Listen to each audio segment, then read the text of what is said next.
इस्लामाबाद में बैठे नेताओं और जनरलों की टेंशन टॉप लेवल पर है। इसी तरफ पाकिस्तान के पत्रकार और एक्सपर्ट्स चोरी छिपे G20 पर नजर बनाए हुए हैं। यहां से आ रही एक एक खबर को देख रहे हैं।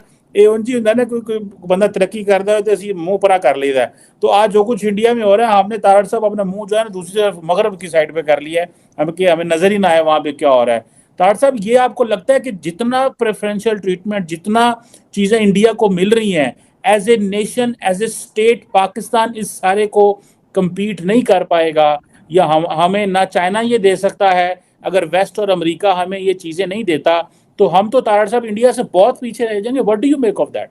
इंडिया अपनी कोई भी बात मनवा सकता है। इस G20 के मीटिंग के अवैस बड़े बड़े लीडर्स आ रहे हैं, जो बाइडेन क्या और बड़े बड़े लीडर्स जिनका आप नाम ले सकते हैं, जिन कंट्रीज का आप सोच सकते हैं, वो इंडिया जा रहे हैं।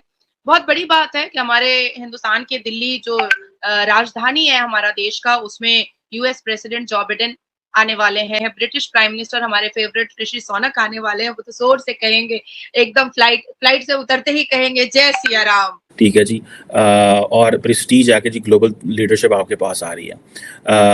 इम्पॉर्टेंट ये है कि जारी बात है कि इंटरनेशनल इकोनॉमिक कोऑपरेशन इससे हो सकता है, हो रहा है, और दुनिया में जो नया ग्लोबल आर्किटेक्चर और जो ग्लोबल गवर्नेंस मॉडल प्रिपेयर होना है, उसके हवाले से India is also wants to play a role. ये देखिए, पूरी दुनिया ने पाकिस्तान का ठेका तो नहीं उठा रखा। अपने मफाद की जंग है, जिस कंट्री को अपना मफाद नजर आता है वो अपना सौदा करता है। अच्छा। इंडिया इस टाइम जो एशिया के से भी आगे पूरी दुनिया के लिए एक चांद बन गया है।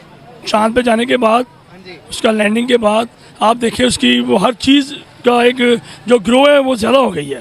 प्रेफरेंशियल ट्रीटमेंट, जितना चीज़ें इंडिया को मिल रही हैं as a nation, as a state, Pakistan इस सारे को कम्पीट नहीं कर पाएगा, या हमें ना चाइना ये दे सकता है।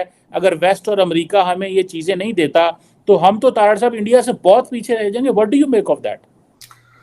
चीमा साहब, मैं वाशिंगटन डीसी से इस वक्त बोल रहा हूँ, और मैं वाशिंगटन डीसी को बड़ा क्लोजली देख रहा हूँ, और पिछले 15 साल के अंदर जो मैंने चेंज देखी है यहाँ पे भारतीय इन्फ्लुएंस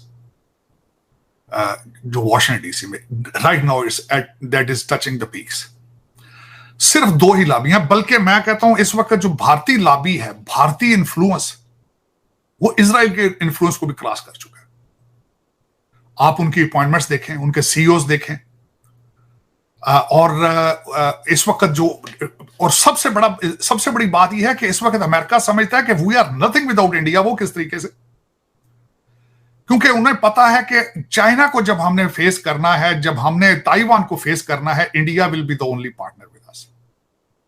और दूसरा जो आप चीजें बता रहे हैं, अफसोस के साथ कहूंगा कि जो भारतीय डायस्पोरा है वो तालीम लेकर आता है, वो डिग्रियां लेकर आता है, comparative education, not only education, the education लेकर आते हैं।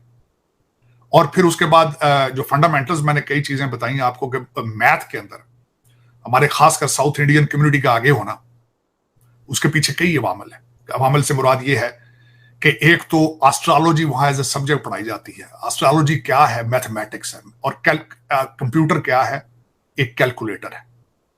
और तीसरी सबसे बड़ी बात यह है, जो सबसे बड़ा जो फायदा भारत को है, कि वहां पे उस कौम को हर 10 साल के बाद जिहाद का टीका नहीं लगाया जाता। सबसे बड़ा फायदा ये कि उन्होंने वायलेंस की तरफ तवज्जो नहीं दी। हमने मुसलसल, आपने 1948 के अंदर जाकर अमेरिका को आपने उस वक्त मिल करने की कोशिश की, आपने बताया हमें पैसे दो, socialism is not aligned with इस्लाम, फिर आप रिलीजन पे चीज ले गए।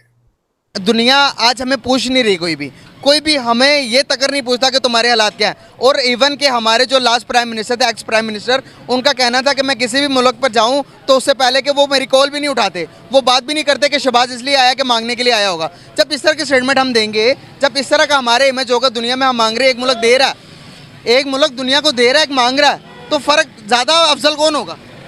हम तो फकीरों वाले हिसाब हो गए यार।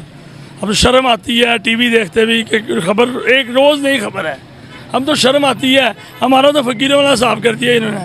अब तो बच रहे हैं तो एक ही है। कसम से मैं ये नहीं कह रहा कि मैं पाकिस्तान फ़ौज की साइड कर रहा हूँ, लेकिन कसम से अब ये आसिम मुनीर जो आसिम मुनीर है ना, इसको ये जो ना बिल्कुल अब इसके पीछे चलना पड़ेगा। भी बहुत सारे देशों के प्रेसिडेंट और प्राइम मिनिस्टर आने वाले हैं, पर इस फहरिस्त में पाकिस्तान नहीं है। यहाँ पर देखिए जब भी हमारे भारत के प्रधानमंत्री जब विदेश की यात्रा किया करते हैं, आज भी उन्होंने इंडोनेशिया की 24 घंटे की यात्रा की है, मात्र 24 घंटे की, क्योंकि हमारे भारत में खुद ही इतना बड़ा G20 का समिट होने जा रहा है। G20 जो दिल्ली में होने जा रहा है, उस समिट का जो मूल बात है, जो एकदम अटल बात है, वो है सॉल्यूशन निकालना है वर्ल्ड के प्रेसिंग प्रॉब्लम से, कि कहाँ-कहाँ पर, जैसे यूक्रेन वॉर को लेकर के, और भी जैसे अफगानिस्तान है, टर्किश है, इन सारी चीजों को लेकर के भी बात होगी। बहुत डीप कन्वर्सेशन होगा, कन्फ्रंटेशन होगा जियो पॉलिटिक्स पर, बहुत डीप होगा। हम सबको पता है कि G20 के द्वारा बहुत सारी चीजों को देखा जाता है, एनवायरमेंटल से लेकर के, इकोनॉमिक से लेकर के, ग्रोथ से लेकर के, एग्रीकल्चर से लेकर के, एनवायरमेंट को, आबो हवा को देखा जाता है। तो बहुत सारी रिस्पॉन्सिबिलिटीज भारत के प्रधानमंत्री पर हुई है, और ये हमारे लिए बहुत गौरव की बात है कि ये मोदी जी ही है जिनको G20 जैसा एक इतना बड़ा ऑनर मिला है। अदरवाइज हिंदुस्तान ने इन सब चीजों को पहले ना कभी छुआ था और ना कभी देखा था। ये वही भारत है जिसको भारत के प्रधानमंत्री की वजह से चांद पर तिरंगा झंडा लहराने का मौका मिला, सूर्य पर जाने का मौका मिला, G20 मिला, और ना जाने दुनिया का शायद कोई ऐसा देश होगा जो आज हमारे भारत को बहुत ही प्रेम से, बहुत ही सम्मान से ना याद कर रहा होगा।